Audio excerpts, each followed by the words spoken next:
نحمده ونصلي على رسوله الكريم اما بعد فاعوذ بالله من الشيطان الرجيم بسم الله الرحمن الرحيم لن تنالوا البر حتى تنفقوا مما تحبون وما تنفقوا من شيء فإن الله به عليم كل الطعام كان حلا لبني إسرائيل إلا ما حرم إسرائيل على نفسه من قبل أن تنزل التوراة قل فأتوا بالتوراة فاتلوها إن كنتم صادقين فمن افترى على الله الكذب من بعد ذلك فأولئك هم الظالمون قل صدق الله فاتبعوا ملة إبراهيم حنيفا وما كان من المشركين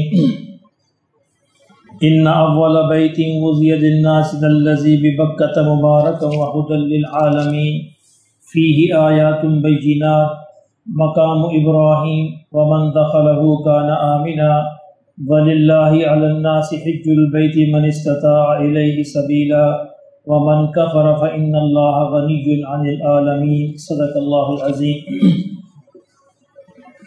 فرمایا کہ لن تنالوا البر، تم ہرگز نیکی کے اعلیٰ درجے کو نہیں پہنچ سکتے، حتیٰ تنفقوا، جب تک کہ وہ چیز خرچ نہ کرو، مما تحبون، جسے تم پسند کرتے ہو، وما تنفقوا من شیء، اور جو کچھ بھی تم خرچ کو اللہ کے راستے میں کوئی چیز بھی، فإن اللہ بہ علیم، تو بے شک اللہ اس کو جاننے والا ہے۔ اللہ کے راستے میں خرچ کرتے ہوئے یہ احتیاط بتائی گئی ہے کہ انسان کو اپنا وہ مال، اپنی وہ چیز خرچ کرنی چاہیے جو اس کو زیادہ پسند ہو، یعنی اللہ کے راستے میں اچھی چیزیں، محبوب چیزیں خرچ کرنی چاہیے، تو وہ نیکی کا اعلیٰ ترین درجہ ہے۔ اچھا، جو بچی بچائی چیزیں ہم خرچ کرتے ہیں، ایسا نہیں کہ وہ ضائع جاتی ہیں، ان کا بھی ثواب ہوگا انشاءاللہ، لیکن اگر اعلیٰ ترین درجے حاصل کرنا چاہتے ہیں، اللہ نے فرمایا تو پھر وہ چیزیں خرچ کرو جو تمہیں زیادہ محبوب ہیں، چاہے مال کے اندر یا کسی کی اور اشیاء کے اندر۔ ہمارے تو ایک دوست یہ تک کیا کرتے تھے کہ خرچ کرتے ہوئے نئے نوٹ دیا کرتے تھے، اللہ کے راستے میں خرچ کرتے ہوئے اسپیشل بینک سے نئے نوٹ لیتے۔ اچھا، یہ بھی ایک انداز ہے نا محبت کا، ویسے محبت کا انداز ہے، تو وہ اسپیشل نئے نوٹ لا کر اللہ کے راستے میں خرچ کیا کرتے، یقیناً اس کا بھی اجر ملے گا۔ اب نیت میں ہے نا، کہ جس طرح ہم چاہتے ہیں ہمارے پاس نئے نوٹ ہوں، تو وہ کہتے ہیں اللہ کے راستے میں مجھے نئے، حالانکہ مالیت تو اتنی ہے لیکن یہ ایک انداز ہے محبت کا۔ جب یہ آیت اتری تو صحابہ کرام نے اپنے اپنے اموال کا جائزہ لیا اور کہا کہ یا رسول اللہ صلی اللہ علیہ وسلم، ہمیں یہ مال زیادہ پسند ہے، ہم اس کو اللہ کے راستے میں خرچ کرتے ہیں۔ ابو طلحہ رضی اللہ تعالیٰ عنہ انصاری، یعنی انصاری صحابہ میں سے مالدار آدمی تھے، ان کا بہت ایک گھنا خوبصورت باغ تھا کھجوروں کا، جو بالکل مسجد نبوی کے ساتھ تھا۔ یعنی اگر آج کل آپ مسجد نبوی جائیں تو باب عبد المجید جو ہے، باب عبد المجید سے باہر نکلیں تو سامنے اب باب الفہد بنا دیا گیا ہے، یہ آپ سمجھیں باب الفہد کی جگہ پہ ان کا باغ تھا، اور وہیں پہ ایک بڑا خوبصورت کنواں بھی تھا بے رہا کے نام سے، جس کا پانی نبی صلی اللہ علیہ وسلم کو بہت پسند تھا، منگوایا کرتے تھے۔ تو حضرت ابو طلحہ حضور صلی اللہ علیہ وسلم کی خدمت میں حاضر ہوئے، کہا کہ یا رسول اللہ صلی اللہ علیہ وسلم، مجھے اس باغ سے بہت پیار ہے، تو اس آیت کے بعد اس آیت پہ عمل کرتے ہوئے میں یہ باغ اللہ کے راستے میں صدقہ کرنا چاہتا ہوں۔ تو نبی صلی اللہ علیہ وسلم نے ارشاد فرمایا کہ یہ باغ جو ہے تم اپنے رشتہ داروں کو دے۔ اچھا، اس سے یہ مطلب نکلا کہ صدقہ کرنا صرف یہی نہیں ہے، خرچ کرنا کہ غریبوں کو ہی دیا جائے، رشتہ داروں کے اندر بانٹنا یہ بھی ایک بہت بڑی خیرات ہے، یہ بھی بہت بڑی نیکی، چاہے وہ غریب نہ بھی ہوں تب بھی ان کو دینا جو ہے صلہ رحمی ہے۔ تو آپ صلی اللہ علیہ وسلم نے ان کو یہ حکم دیا تو انہوں نے اپنے تمام اعزاء و اقرباء رشتہ داروں کے اندر بانٹ دیا۔ حضرت عمر حاضر ہوئے کہ یا رسول اللہ صلی اللہ علیہ وسلم، میرے پاس ایک کنیز ہے جو بڑی فرما بردار ہے اور بڑی کام کرنے والی ہے، تو مجھے اس سے بڑی محبت ہے، تو میں اس کو اللہ کے راستے میں آزاد کرتا ہوں، اب وہ میری طرف سے آزاد ہے۔ اس طرح یہ اس آیت کا منشا یہ ہے کہ اگر انسان نیکی کے اعلیٰ ترین درجوں کو پہنچنا چاہتا ہے تو اپنا جائزہ لے اور خاص طور پر اس مال کو خرچ کرنے کی کوشش کرے، اس چیز کو خرچ کرنے کی کوشش کرے اللہ کے راستے میں جو اس کو زیادہ پسند ہو۔ کل الطعام کا، اور پھر آخر میں واضح فرما دیا وما تنفقوا من شیء، جو بھی خرچ کرو، ایسا نہیں کہ کوئی بندہ کہتا جی اب میرے پاس تو اعلیٰ ترین چیز ہے نہیں، میں کیا خرچ کروں، نہیں، فرمایا جو کچھ بھی خرچ کرو گے انشاءاللہ ثواب تو اس کا ملے گا، لیکن اعلیٰ ترین درجے انہی لوگوں کے لیے ہے جو اعلیٰ چیزیں خرچ کرتے ہیں۔ کل الطعام کان حلا لبنی اسرائیل، فرمایا سارے کے سارے کھانے جو ہیں بنی اسرائیل کے لیے حلال تھے، الا ما حرم اسرائیل علی نفسی، سوائے اس کے جس کو اسرائیل نے خود اپنے اوپر حرام کر لیا۔ کہ بنی اسرائیل کو اللہ نے بڑی آسانیاں نصیب فرمائی تھیں، لیکن ان کے بے جا سوالات کی وجہ سے اور بے جا ان کے تشدد اور ضد کی وجہ سے بہت ساری پابندیاں ان پر لگ گئیں۔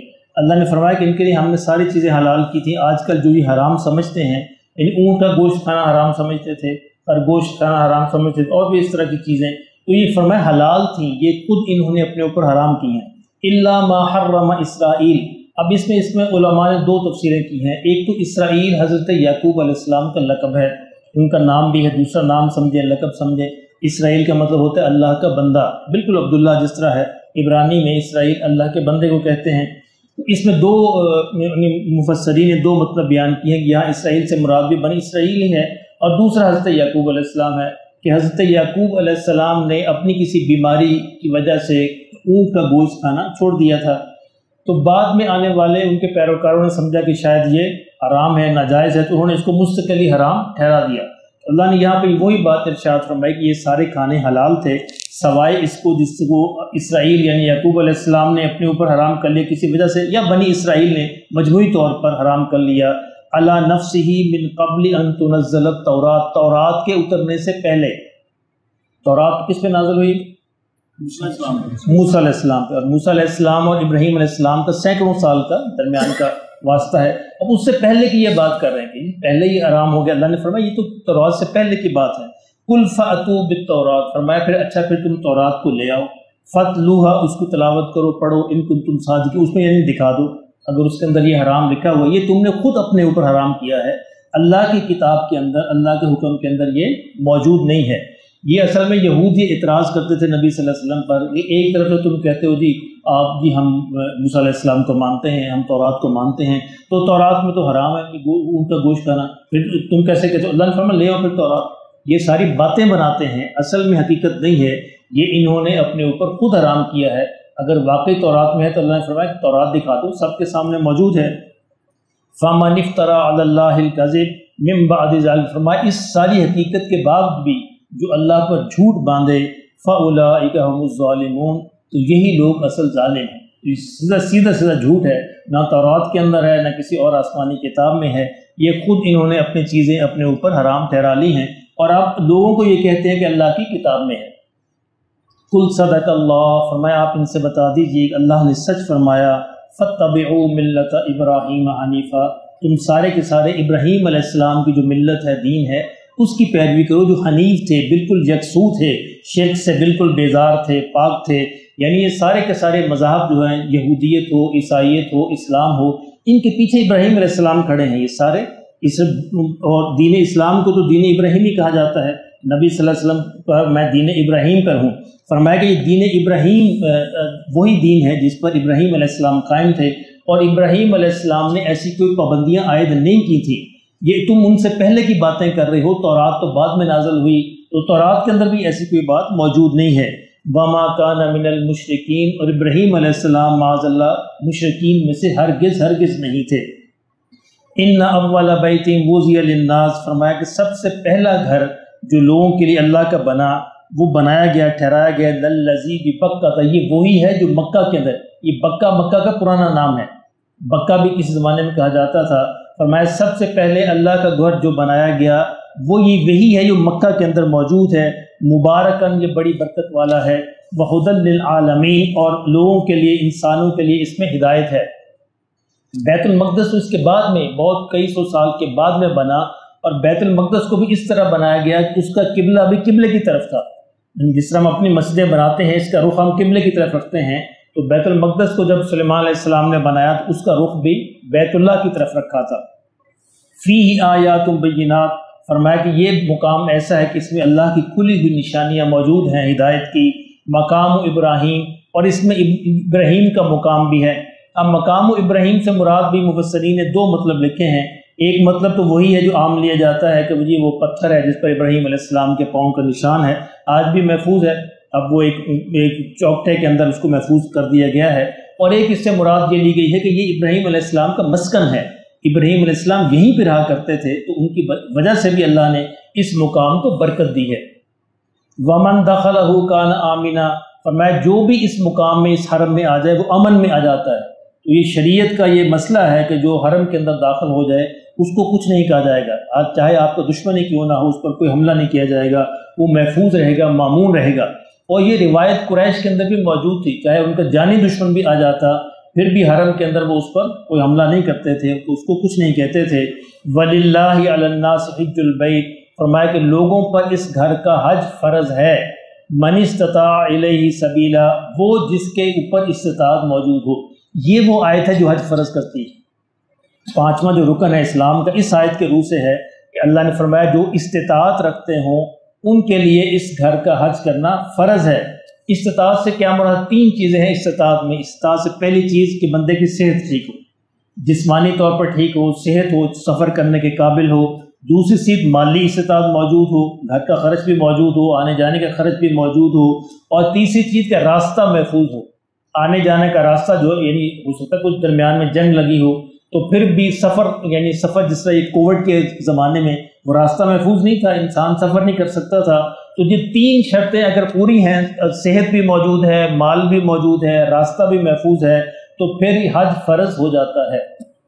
پھر بندے کے ذمے ہے کہ اسی کوشش کرے، اگر بغیر کوشش کے مر گیا تو اللہ نے فرمایا ومن کفر، اس کو کفر قرار دیا ہے۔ یعنی جس نے یہ تین شرطیں ہیں اس کے پاس پوری تھی، مال بھی موجود تھا، صحت بھی موجود تھی، راستہ بھی پرامن تھا، پھر اس نے کوشش نہیں، ومن کفر، فرمایا جس نے کفر کیا فإن اللہ غنی عن العالمین، تو اللہ سارے جہانوں سے بے نیاز ہے۔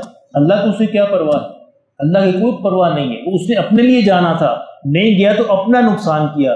اس لیے مسلمانوں کے ذمے ہر وہ شخص جس پر یہ تینوں چیزیں حاصل ہو جائیں اس پر فوراً ذمہ داری آتی ہے کہ وہ اس کی کوشش کرے۔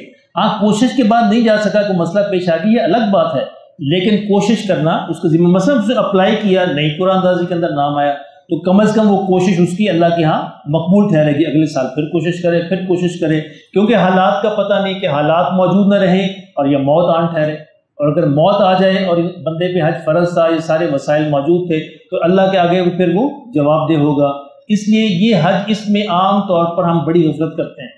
مسلمان عام طور پہ ہمارے یہاں خاص طور پر انڈیا پاکستان میں بوڑھے ہونے کا انتظار کیا جاتا ہے، یعنی جب بت گھٹنے جواب دے جائیں، چلنے پھرنے سے معذور ہو جائے تو پھر کہا جاتا ہے اچھا جا ابا جی ہوں تسی حج کرے، وہ کہتے ہیں فرض پورے کر۔ فرض تو یہ پہلے فرض ہے، یعنی پہلے ہم نے باقی اور فرض ہم نے اپنے آپ سے بنائے ہوئے۔ اچھا جی بیٹی کی شادی کرنی ہے، اچھا جی مکان بنانا ہے، یہ فرض نہیں ہے، یہ ضروریات ہیں۔ ضروریات ہیں، پوری ہو جائے اچھی بات ہے، کوشش کرنی چاہیے، لیکن جس طرح نماز، روزہ، زکوٰۃ، حج اس طرح کا فرض نہیں ہے۔ اس لیے اس کو اولین اہمیت دینی چاہیے کہ جو ہی آپ اس قابل ہو جائیں۔ اور خاص طور پہ حج تو ہے جوانی کا حج، جوانی کے اندر حج کا جو مزہ ہے، یوسف صاحب سے پوچھئے، وہ بڑھاپے کے اندر نہیں ہے۔ ہمارے ایک سفر میں ایک تو دیکھا ایک بوڑھی اماں تھی، تو وہ ہر جگہ یہ چیخ کر اعلان کرتی، اور لوگوں بڑھاپے حج نہ آئی، اور لوگوں بوڑھے ہو کے حج نہ آئی، اور نہ آئی وہ حج تھے۔ اپنے آپ انسان اپنے آپ پہ بھی بوجھ ہوتا ہے، دوسروں پہ بھی بوجھ ہوتا ہے، بڑے مسائل بنتے ہیں۔ اس لیے جوانی میں لازمی کوشش، اللہ انشاءاللہ اللہ مکان بھی دے دے گا، اللہ انشاءاللہ بچوں کی شادی بھی کروایا، محروم نہیں رہے گا بچہ، لیکن جو ہی یہ ہو جائے اس نیت سے کہ یا اللہ تیرا حکم ہے قرآن مجید کے اندر، اب تو نے مجھے استطاعت دے دی ہے، اب میں اس کے لیے تیار ہوں، تو انشاءاللہ اللہ اس کی برکت سے اس کے باقی کام بھی پورے کر دے گا۔ تو انسان کو یہ ترتیب بنانی، ہماری ترتیب غلط ہو جاتی ہے۔